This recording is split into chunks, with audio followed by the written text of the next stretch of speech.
Bonjour tout le monde. Aujourd'hui, on va continuer la 8e partie de notre sujet, l'origine de la Bible. On a commencé la dernière fois de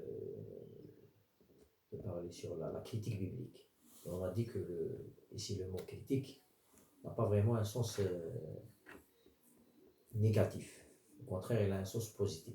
Car la critique biblique a été toujours utilisée par soit les savants juifs ou chrétiens orthodoxes pour expliquer ou justifier les erreurs ou les malentendus ou les textes incompréhensibles qu'il y a dans la Bible. Car pour eux, la Bible, c'est un livre inspiré, soit directement ou suggéré à l'auteur par des rêves ou des visions ou d'autres voies indirectes, on ne sait pas. Dans ce sens, l'élément divin a invariablement été mis en valeur au détriment de l'élément humain.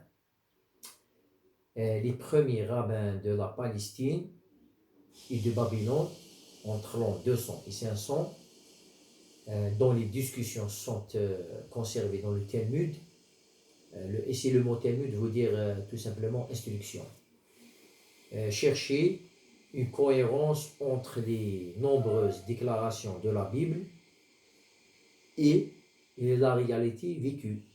Car des fois, le texte biblique contient des choses qui sont irrationnelles. Ici, quand je parle irrationnel, dans le sens physique, c'est pas irrationnel, par exemple, les anges, les démons ou les miracles, non, c'est pas dans ce sens. Dans le sens où ce texte-là ne peut pas être vraiment un texte venant de Dieu. Alors eux, ils faisaient tout leur possible par des explications, des fois arbitraires ou alambiques ou très compliquées pour expliquer ces textes-là. Dans le monde hellénistique, il y a le grand philosophe Philon d'Alexandrie. C'est un philosophe qui est très connu, surtout dans le monde chrétien. Déploya des efforts vraiment inimaginables pour coïncider ou pour faire correspondre le texte biblique de l'Ancien Testament, bien sûr. Vous devez savoir que Philon a vécu au début du 1er siècle à Alexandrie. Alors c'était, lui, il était d'expression grecque. En plus de ça, il était très influencé par la philosophie hellénistique. On peut dire qu'il était même philosophe. Alors lui, pour prouver la correspondance entre l'Ancien Testament et la vision du monde élaborée par les philosophes et les savants grecs, il a fait un peu de gymnastique pour coïncider les textes bibliques avec cette philosophie-là. Or, on sait que pour certains textes, soit bibliques ou d'autres philosophiques, il est impossible de concilier les deux. Car la philosophie, c'est une réflexion purement humaine qui peut être vraie ou faux et qui peut être même des fois irrationnelle dans le sens où c'est une imagination. Et par contre, dans le texte biblique, c'est un texte pour les juifs, c'est un texte révélé. Alors, on ne peut pas vraiment correspondre les deux. Pour réaliser cette conciliation, Philon eut recours à l'allégorie. Ici, on entre dans un autre champ, l'allégorisation. Comme vous savez, l'allégorie, c'est une manière de donner au texte un autre sens qui n'apparaît pas dans le texte. Et cette manière a permis à ce philosophe-là de dire que la Bible coïncide avec la philosophie. À l'heure actuelle, certains commentateurs chrétiens continuent de considérer l'Ancien Testament essentiellement à travers ses rapports avec l'Église chrétienne. Ces rapports-là, les chrétiens les ont inventés ou fabriqués par la même méthode, l'allégorisation. On prend un texte de l'Ancien Testament, puis on lui donne une dimension dans le temps. Ce texte-là veut dire que, par exemple, euh, ce texte veut dire, c'est une préparation euh, à la communauté chrétienne, comment elle devrait vivre et comment elle devrait s'adapter au monde terrestre, en sachant que la Bible elle-même, c'est un livre religieux qui est venu aux Juifs et que les Juifs ont adopté dans des circonstances très variées. Quand on sait, les Juifs ont vécu une vie de nomades, ils avaient un royaume, ils ont vécu des guerres, ils étaient colonisés, ils étaient exilés. Alors la Bible parle de tous ces différents modes de vie. Et les chrétiens donnent à ces différents modes de vie un sens chrétien. Ça veut dire, si on va parler de l'église des Juifs, on va lui donner un sens chrétien. Si on va parler par exemple de l'exil, on va lui donner un sens chrétien. Si on va parler du mode de vie nomade des Hébreux, on va lui donner un sens chrétien, etc. Ça veut dire, on a allégorisé les textes au point que le sens allégorique n'a rien à voir, ni de près ni de loin, avec le texte écrit. Et pour moi, ça, c'est une manière de déformer, ou même, je peux dire, même des fois, falsifier le sens. Mais pourquoi je dis ça? Parce que c'est grâce à cette allégorisation qu'il y a aujourd'hui des centaines ou de milliers de groupes chrétiens qui donnent un sens comme ils veulent eux. Je suis différent avec vous, je ne suis pas d'accord avec vous, votre point de vue n'est pas exact parce que le mien, celui que je conçois moi, il est plus exact. Alors j'ai le droit d'expliquer le texte comme je veux. D'ailleurs, les catholiques, pendant la Réforme, ils ont anticipé cette vue-là. Quand Luther a voulu, même les protestants ont voulu démocratiser la lecture de la Bible, ils ont dit que maintenant que chaque individu va se faire une église à lui-même. Pourquoi? Parce qu'il va comprendre le texte comme il veut et non pas selon ce que l'église enseigne. Alors déjà, on voit que l'église elle est consciente que le fait d'expliquer ou d'allégoriser ou d'interpréter le texte biblique d'une manière individuelle ou même collective qui n'est pas conforme à un certain ou à certaines règles scientifiques peut engendrer des calamités, d'ailleurs qu'on voit aujourd'hui. Comme le fit déjà le Concile Vatican II, du moins dans certaines parties de son décret concernant les Écritures, il a parlé de ça aussi. Cette position crée une certaine tension avec ce qui a été appelé méthode historico-critique et qui aborde la Bible comme un ouvrage littéraire écrit par un auteur humain et façonné par les styles et les conventions littéraires de son époque.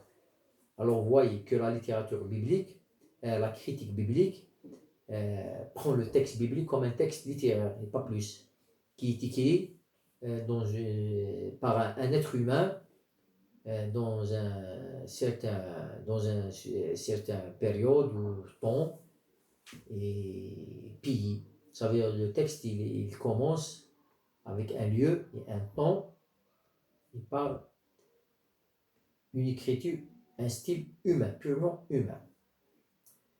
Et de cette manière-là, ils peuvent dégager le sens que le texte contient. Ça veut dire si le texte biblique nous raconte une histoire, c'est une histoire, ça ne peut pas être autre chose. On n'a pas le droit de dire que cette histoire anticipe la venue d'une personne ou elle veut dire comme ça veut dire on va déformer toute l'histoire. Non, c'est comme n'importe quel livre historique. Si c'est une prophétie, On va voir si elle s'est réalisée ou elle va se réaliser dans le futur, on ne sait pas. Mais une prophétie, c'est une prophétie, une histoire, c'est une histoire. Euh, les textes, les psaumes sont en général des louanges et des glorifications à Dieu. Alors chaque texte a son propre style et on n'a pas le droit de les déformer, de les sortir de leur contenu. D'ailleurs, parmi les chrétiens, Augustin, dans son commentaire de la signification littéraire de la Genèse, était tout à fait conscient de l'apparente divergence entre la version scientifique contemporaine du monde et celle des auteurs bibliques. Déjà, en son temps, les savants, les philosophes, grecs en général ou romains, avaient une certaine conception du monde. Et la Bible avait une autre conception. Et Augustin, il avait conscience de cette divergence. Alors la question se pose, qu'est-ce qu'on doit suivre? C'est ça la question. Qu'est-ce qu'on doit suivre? Si le texte biblique nous donne une information, puis dans la vie de chaque jour, on voit que cette information-là, elle n'est pas exacte. Elle contredit, par exemple, on va dire, comme certains gens disent le lever, le soleil se lève. Et puis on sait que, puis on va nous dire c'est la terre qui tourne, et non pas le soleil qui se lève. Ça, c'est un langage. Alors, c'est aux savants d'expliquer ces choses-là. Et c'est pas n'importe qui, comme je le répète toujours. C'est pourquoi il ressentit le besoin d'aborder le point de vue biblique de manière critique. Déjà, Augustin a commencé à critiquer et à donner des explications que chaque croyant en son temps devrait suivre. Malgré ses efforts et quelques autres de même genre, ce n'est qu'au siècle des Lumières, c'est-à-dire entre le XVIIe et XVIIIe siècle, que la Bible fut utilisée de manière vraiment critique. Pourquoi? Avant, comme j'ai parlé déjà de ça, avant l'Église ne permettait à personne de poser des questions. Et vous savez l'épisode de Galilée qui a risqué sa vie pour une information scientifique. Il a dit que la Terre tourne, alors il a risqué sa peau. Mais avec la venue de la Renaissance, puis les Lumières, puis maintenant, l'Église, elle s'est transformée. Elle ne s'est pas transformée elle-même. Il y a des gens à l'extérieur qui ont fait des grands efforts et beaucoup ont été mis au bûcher. Il ne faut pas oublier ça. Parce qu'ils ont pensé exprimer leur point de vue qui était contraire à celui de l'Église. Maintenant, l'Église a changé son interprétation. Le texte est le même, mais l'Église a changé. Alors, on doit faire très attention à ce que les êtres humains peuvent comprendre du texte et ce que le texte lui-même dit. Pour cela, on ne peut pas dire que ce que l'Église dit est toujours vrai. Elle peut manipuler le texte. Et c'est ça ce qui est arrivé, il succombait toujours. Alors la réforme protestante avait relancé les études sérieuses de la Bible, après des siècles de négligence. Moi je ne dirais pas de négligence, mais c'est plus de privation. Et les nouvelles méthodes critiques élaborées pour les études historiques et littéraires au cours de cette période furent rapidement appliquées au texte biblique. Parmi les premiers critiques de la Bible furent Thomas Hobbes et Spinoza, c'est un juif, il est très connu, c'est un philosophe, et l'orateur Richard Simon. Alors on voit que 17e, 18e, 19e siècle, c'est le début de cette critique-là et le début de la métamorphose de l'Église en général catholique. Parce que les protestants vont se diviser, ils vont chacun créer sa propre Église et sa propre interprétation. Et la prochaine fois, on va parler du type de la critique. Et au revoir, et à la prochaine.